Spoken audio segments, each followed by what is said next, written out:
Michelle O'Keefe had just returned to the Park and Ride in Palmdale, California after a night with Kid Rock, performing as an extra in one of his music videos. 18-year-old Michelle was in her blue Mustang in a cold, lonely parking lot, changing her clothes so she could go to class. Then, from out of the dark, 4 gunshot blasts ended her life. Do you think Michelle would have put up a fight for her Mustang? Oh, absolutely. She put up a fight. There's no doubt about it. She had a blow, which is like similar to a butt end of a gun on her nose. So there was actually a battle took place. When Michelle didn't come home from school, her parents, Mike and Pat, instinctively felt something was horribly wrong. I remember about 3 o'clock, I wake up and I look at Pat and she's on the edge of the bed weeping, and I go, "What are you doing?" She goes, "Michelle's not home and I know something's wrong."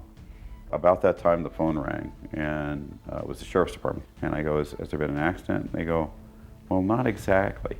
And I said, "Oh." And they go, "Michelle's been shot."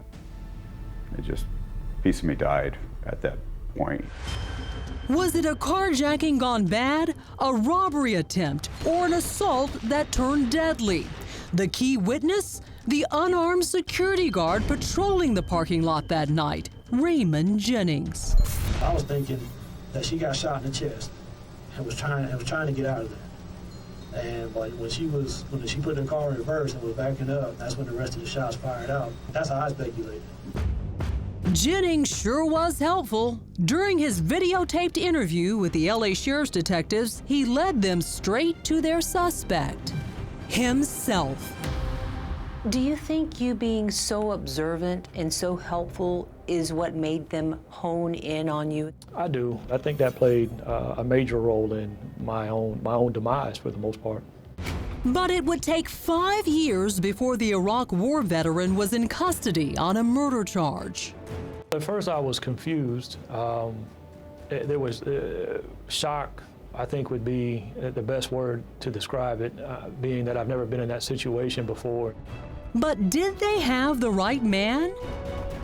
There was no evidence connecting Jennings to Michelle's murder. No one identified him as the shooter. He owned a .38 caliber gun, but the murder weapon was a 9mm. There was no gunshot residue or blood on his uniform, and someone else's DNA was underneath Michelle's fingernails. Do you think that Ray Jennings is guilty? Do you think he did it? I think that if, at a minimum, he had to have been an accomplice because he just knew too much. He had an incredible amount of information that a minimum wage security guard doesn't normally have. He knew the angle of the shots. He was able to describe Michelle's death, how she passed away. And these are things you're only going to know if you're there. And so everything pointed to him. Jennings told investigators he saw Michelle's car rolling backwards into a planter and then ducked for cover when he heard the gunshots. You only worked there as a security guard for a short time, but did you notice people coming to the parking lot to hang out, do drugs, other type of crimes? I never noticed any of that myself. I mean, it was a very active parking lot. There are cars coming in and out of the parking lot at all times of day and night. Prosecutors believe Jennings approached Michelle's car with flirtation in mind, but ended up killing her instead. Jennings has always maintained his innocence, but he soon faced a murder trial. Because of pretrial publicity, the trial was moved to the downtown LA courthouse. The first jury deadlocked, a mistrial declared. Then a second jury deadlocked, another mistrial. I didn't think that they would convict me. Based upon the evidence and what the state presented, I didn't believe that they presented a strong case to convict me. But when the third trial was moved back to the Antelope Valley, where Michelle was from, Jennings was scared. I was extremely worried, and due to the fact of the media attention that the case had drawn, it was very negative towards me in a sense. And I didn't think I would get a fair trial up there. The verdict?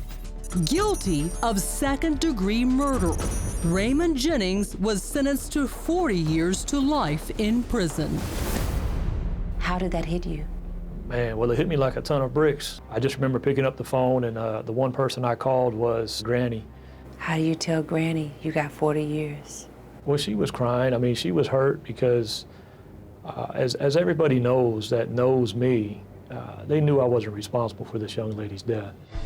The detectives, prosecutors, and the jury all thought otherwise. But as you're about to learn, it was all a huge mistake. Next, the unmaking of a murderer. They were trying to make Ray look guilty. How a bored guy surfing the internet turned the case upside down, and a new court decision that would shock everyone.